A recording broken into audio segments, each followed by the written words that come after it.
чтобы наши военные успели приехать и разобраться, они начали стрелять по мирным жителям, поскольку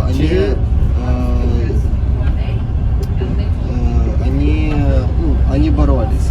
实际上，其实，在战争刚开始爆发的时候，其实是平民挡在了部队的后面，是平民自发的往前冲，就是给部队的前面，对，让部队有充足的时间去做作战准备。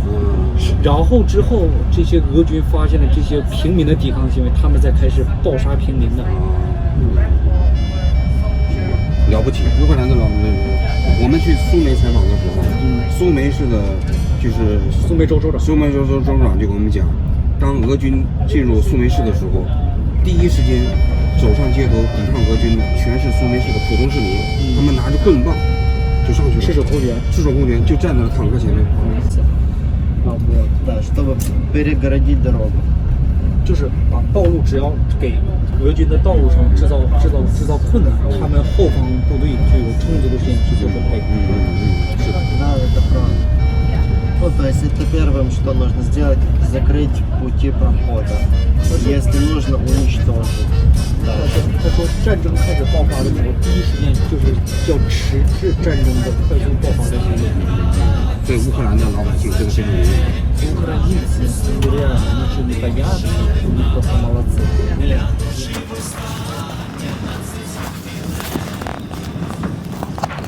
开机了吗？开了。这车比咱们前两天坐的车安静多了，你发现了没？那个就特别嘈杂，是吧？哎，各位，咱们今天的拍案呢，还是在火车上，是从奥德萨回基辅的火车上。我们今天坐的这个车可是豪华列车，你看我们这个屋子里啊，一共只有2张床。然后呢，你看见没？整个这个设施啊，跟前两天我们坐的那个比起来也好多了。只不过呢，因为是战时，刚才那列车员啊专门过来提醒我们，这个东西啊必须得把它遮起来，因为晚上列车行进的时候啊，如果有灯光，有可能被俄罗斯的那个大疆无人机发现，导弹就有可能打过来。所以那个特别提醒我们，就这个窗户一定要把它遮起来。所有走廊里的那个窗户呢，也都是遮起来的。我们呢是从上周三呢晚上坐火车从基辅到的第聂伯罗，今天呢是星期二晚上坐火车回到基辅，所以我们这一趟出来整整是6整天的时间。这6整天呢，我们一共去了7个地方，应该说呢，地点还是非常丰富的。第一站呢就是第聂伯罗，我原先也讲过了，然后从第聂伯罗呢就去了顿巴斯地区的2个城市，地名啊我总是记不住。我专门把它记下来给大家念一下啊。第2站呢就是克拉马托尔斯克，这个也是现在战场争夺比较激烈的一个大城市。紧接着呢就斯拉夫扬斯克，这个城市呢是离战场特别近的一个城市了。最后呢就去了一个很小的村子，叫巴赫穆特。巴赫穆特啊，如果最近对这个整个俄乌战争比较了解的、比较关心的朋友啊，一定都知道这个名字。俄军和乌军呢围绕着这个村庄进行了激烈的争夺。我们呢去到那个村庄里啊做了采访。这是这个顿巴斯地区的。第2个呢就是扎巴罗热。扎巴罗热也是一个离第聂伯罗不太远的城市，但是它离敌军的锋线也非常近。紧接着呢，从这个扎巴罗热回到第聂伯罗，从第聂伯罗又去了奥德萨，然后从奥德萨呢进入到了尼古拉耶夫。这是我们整个这6整天的这个行程吧。那么今天呢，我要给大家讲一讲我们这6天来的收获吧。首先是我们去了最危险的地方，就是顿巴斯前线。我们来基辅采访的时候，我们来乌克兰采访的时候，因为前几天去的是苏梅嘛，苏梅虽然属于战区，但毕竟那个地方现在已经有几个月没有发生过激烈的战斗了。所以很多人讽刺我们，说我们到乌克兰不是来采访报道的，是来旅游的。因为真正的战区我们也不敢去，所以有些人在底下评论说：“你怎么不去顿巴斯呢？对吧？”其实我们一直都在计划去顿巴斯，而且我们这几天也确实去了，不但去了顿巴斯，还去了顿巴斯战区中间最焦灼、最前沿的地方。所以这就是这个我们去的最危险的地方。另外一个，我们也去了一个最危险的城市。就是尼古拉耶夫。因为尼古拉耶夫现在每天都被俄军呢进行轰击，既有导弹袭击啊，又有火炮的袭击。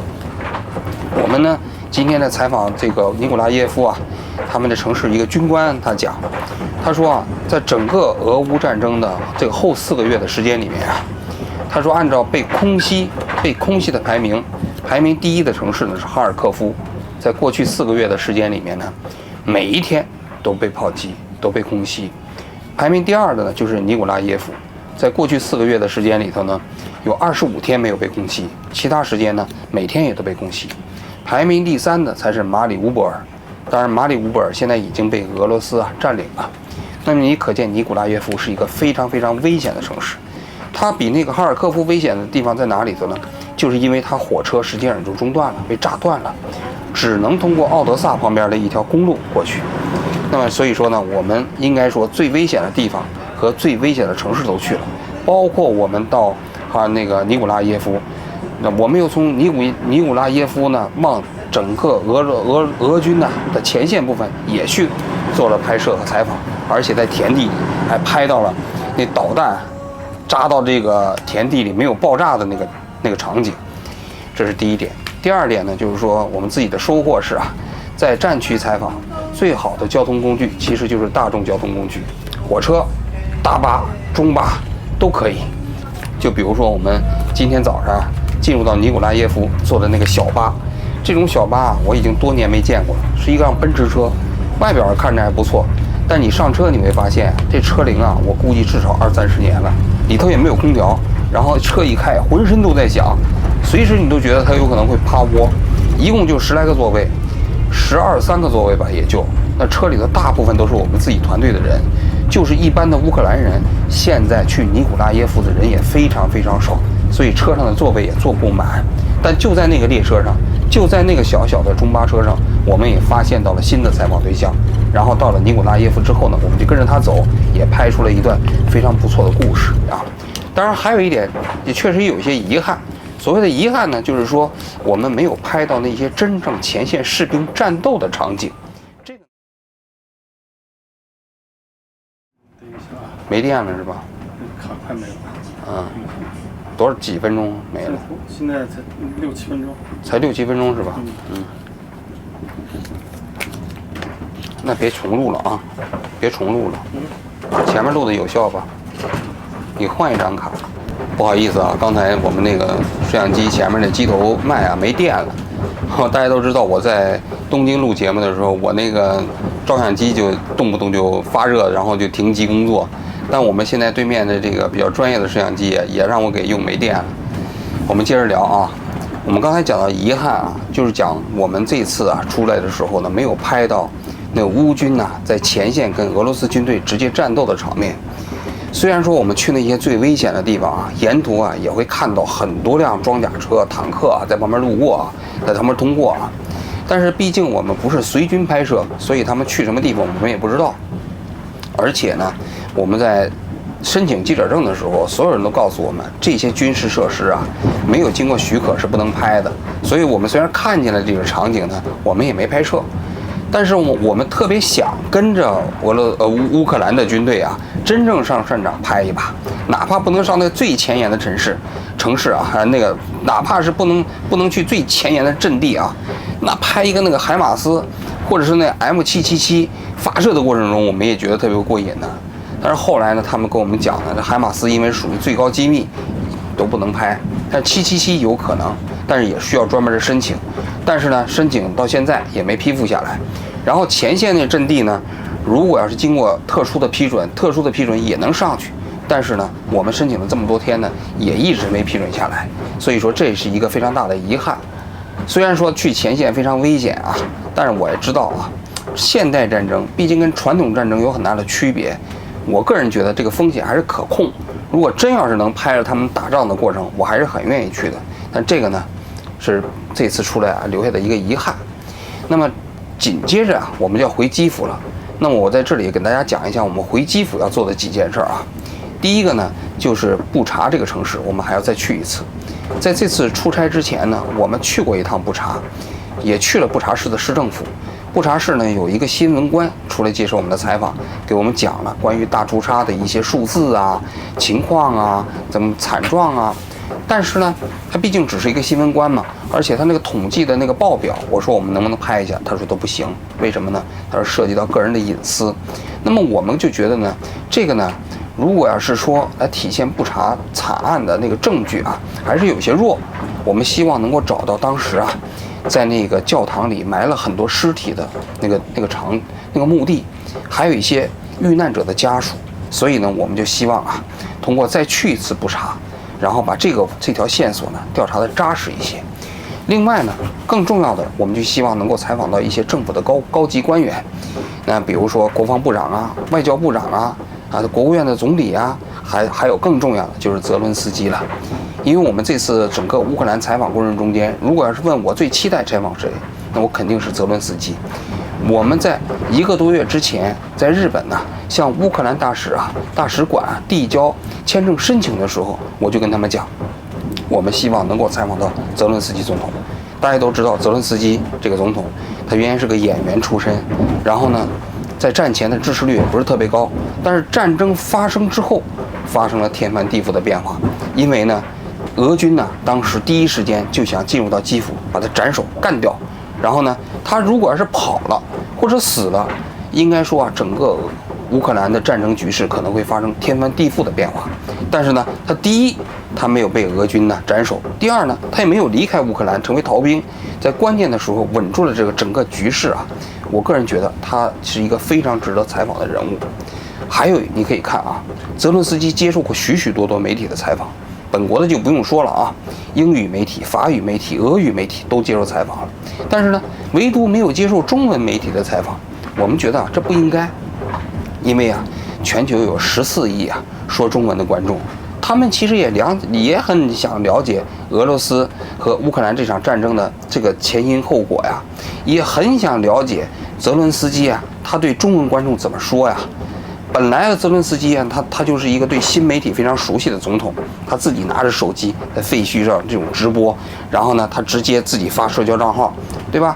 所以我们认为呢，他其实更应该了解的是中文的这些社交媒体上的观众对他有非常大的好奇心，所以我们就特别想采访到他。那么如果我们要采访到他，我想问什么问题呢？我觉得有几个问题，比如说啊，这个泽伦斯基在全世界各个国家的议会里都去发表演讲，他有的不能亲自去，他就录一段视频。这个在很多国家的议会演讲的时候啊，都受到了热烈的欢迎，为这个俄罗斯，不是为了俄罗斯，是为乌克兰争得国际援助啊，提供了非常重要的舞台。亚洲他也去了，他去了日本的议会做了演讲，但是中国他没去。中国有议会啊，人大呀，对不对？人大不开，有人大常委会啊，对不对？那我就很好奇了，那泽伦斯基他到底是没和中国联系，还是说他联系了中国就给拒绝了，没搭理他呀？那这个我就特别好奇啊。按说在14亿一个人口的国家，而且是联合国常任理事国，对待整个俄乌战争过程中间在联合国上发言呢，有着至关重要一票的国家，他为什么不去那个议会里去演讲呢？还有中国啊，在这个俄乌战争之后啊，反复在国际上说他在俄罗斯和乌克兰之间保持中立，所以呢，他既不给俄罗斯卖武器，也不给乌克兰卖武器，就给乌克兰捐点帐篷。我又很好奇啊，就是这种观点，这个泽伦斯基认可不认可？就中国说他在乌克兰和俄罗斯之间保持中立，他认为这中立吗？是吧？那他如果认为这不中立，那么他认为中国更倾向于乌克兰呢，还是倾向于俄罗斯呢？为什么中国会这样呢？我就非常好奇啊，从泽伦斯基角度来讲，怎么看中国在这场战争中间的立场和态度？我相信啊，这些问题所有讲中文的人都会非常感兴趣。所以呢，我们这家媒体啊，影响力虽然不大，但是呢，我可以保证的是，我们这个报道会非常客观，提问会非常独立。但是呢，我们跟泽伦斯基这个办公室联系的时候不是特别顺利，为什么呢？因为啊，我们在乌克兰采访的时候啊，常常会被人误解为是中国的媒体，那么中国的媒体又等于中国政府控制的媒体，又等同于宣传工具，而不是一家独立的媒体。我们要想给别人解释清楚，我们是一家注册在日本，但是用中文报道，观众主要是全球讲中文的观众这么一个媒体啊，很多人很难理解，尤其是欧洲的这些国家，他看着我们拿中国护照，然后呢，又是一家讲中文的媒体，就自动的把我们归结为中文媒体了，中国媒体了。所以呢，我们在跟泽伦斯基的办公室联系的时候，不是特别顺利。我们来这之后，第1周就跟他们联系上了，但是呢，他们态度就不是特别积极。所以在今天这期节目里头，我也很想向泽伦斯基办公室的幕僚这个说几句话，因为我们来乌克兰一转眼呢，已经2周多的时间了，在这个国家在采访的时间呢，剩下的也不多了。我们非常希望能够采访到泽伦斯基，如果能采访到的话，我希望对。Некоторые, да, если старые люди, если все родственники уехали, они здесь одни, им нету смысла здесь оставаться. 他说，如果那些亲人什么该走的走了，有的剩下留下来的地方，有没有什么意义留在这儿？我看那窗户都钉死了。вы видели, что тут окно Да. все поклеено? Да, это на всякий случай, чтобы если будет что-то прилетать, чтобы окна не побили. Скорее всего, хозяева уже выехали, возможно. 其实像那种被窗户被封上的主要是为了，如果炮弹落在附近的话，不会把窗户整体的震碎，或者是炮弹打到它的窗户。Ну вот, в принципе, смотрим, магазины могут даже, видите, как магазины работают, но окна на всякий случай уже закрыли. 看这个商店有的部分在工作就是看到这个阿克拜也是这个乌克兰的这个连锁超市，对，也是乌克兰的连锁超市。虽然这个是顿涅斯克州，这个就是火车站，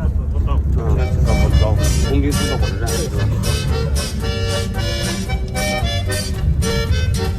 就等一会儿要把这个乌克兰的送到这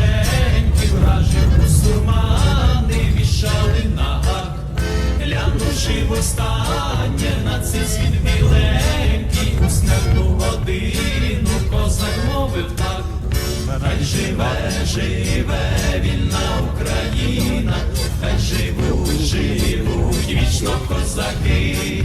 Хай цвіте червона калина, нехай згинуть воріженьки на вічні віки. Нехай згинуть воріженьки на вічні віки. Димитров. Як вороги кляті, нас на кіл саджали, як живцем палили, у смолі пекли, козаків